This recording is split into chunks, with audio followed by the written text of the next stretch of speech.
Right, one of the most consistent things that happens for people who are trying to improve and have a forward-thinking mind and want to get better at things is this internal catastrophizing that happens when things don't go according to the plan that you set out.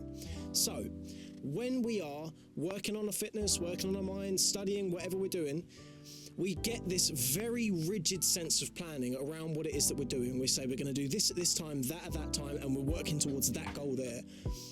Oftentimes, for whatever reason, usually just life, the plan does not go according to the plan. We don't play out in the way we thought we would.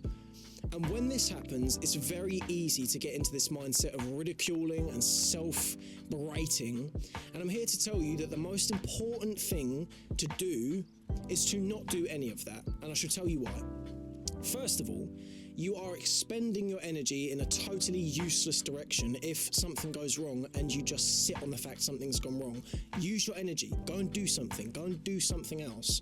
When we create a plan for ourselves, when we say that we're going to go to the gym in the morning, then we're going to come back and take the dog, then we're going to do our study, then we're going to do a meditation, when we set our days out like this, we don't allow for the fact that, first of all, we can't plan life and things will happen. There will be, for whatever reason, something happen that at some point will derail you from exactly the plan you had set out. And also, we presume that our way of doing things is the only way of doing things. And we know for a fact that it's not, because we inherently admit it all the time. If, for instance, you say that you want to study and you don't have the Wi-Fi resources for whatever day because your Wi-Fi's gone out and you can't study all of a sudden, pick up a book. If you're going to the gym, or you said you'd go to the gym, and all of a sudden you find yourself really enjoying a coffee with some friends, and you've got plans later that mean if you go to the gym, you're going to cut your day and cut your enjoyment, do the gym at home. You don't have to do exactly what it was that you said you were going to do all the time. And it's important that you remember this for two reasons in particular. First of all, you will cut your enjoyment of the habit itself drastically if you do this. It will become militant, it will become monotonous, and it will become very draining. This is the root cause of burnout, is when we get so rigid in things that we don't allow ourselves anything else. And secondly, that other thing is very important, and that is time and how the world is just operating around you. I shall call an example that was the stemming of this video itself, why I wanted to make this video. Last week, I said to myself, I'm going to go to the gym today. And I found myself, before that, I was sat at work and I was sat having a coffee with a few of my mates, and I realised that I was having a really great time and I was really enjoying myself, and that in order for the plan to go ahead as I had initially planned it to go as, I would have to cut off this point of enjoyment and go to the gym. Now, what I did and what I realised was that I am actually inherently hurting myself by doing what it is that I said I was going to do. And it's far more viable for me and for you in these instances to find the next thing, to do something else. Do the work at home, go for a run, go on a punch bag, do something else. It doesn't have to be exactly the way you said it was going to be.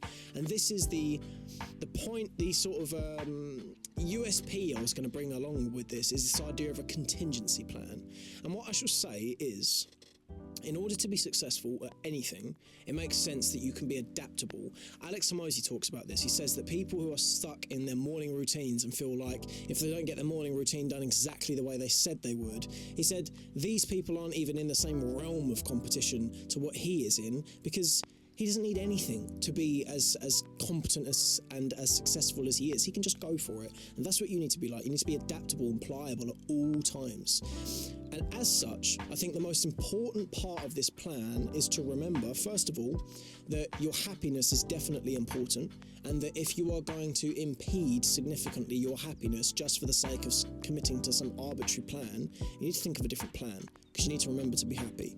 Secondly, the real asset to provide to that, the real plan, I suppose, is for each thing that is important to you, find a collection of ways that you can carry that out and that you can do that. So, for instance, if you want to go to the gym or you want to work on your fitness, I could go to the gym, I could go on a punch bag, I could go for a run, I could do a home workout. You've got a handful of options for that. For study, you could say, right, I can listen to a podcast, I can read a book, I can refresh my notes, I can do some writing. Provide yourself with a handful of options for each thing that is important to you, and as such, you will armour yourself in a manner that you can always do what it is that you want to do, but you can do it in a way where you fit other things in as well. And principally, one of the most important things to fit in that we often don't fit in when we have a rigid plan is life and happiness and enjoying the world. So with that being said, make sure as you carry on with your days, your productive times and plans, that you allow yourself the ability to be a bit more pliable, a bit more flexible. And as such, when you do that, you will not only move forward with a real fervency that is unparalleled because you literally can't be stopped, you'll also enjoy what you're doing. See you in a bit.